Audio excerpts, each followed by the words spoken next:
श्री सद्गुरू नराश्याम Maharaj public school Yevati येथे दिनांक 4 February रोजी हळदी कुंकू व आनंद बाजाराचे जोरदार आयोजन केले होते।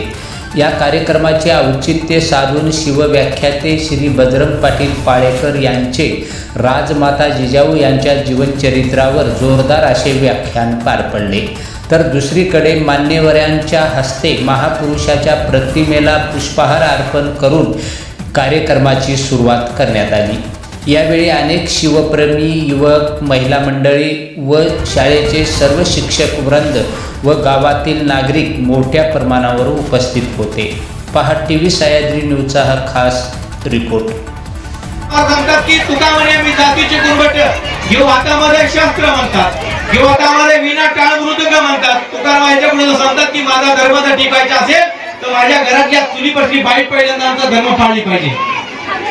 पहिल्यांदा आमच्या चुलीपासली बाई धर्म पाळली पाहिजे आणि मंदिराकडे जात असताना तिच्या पहिल्यांदा कपाळी कुंकू असला पाहिजे, नाहीतर डोक्यावर पदर तरी असला पाहिजे। तर देवदर्शनासाठी देव धुण्यासाठी पहिले बाई गेली पाहिजे पुढे।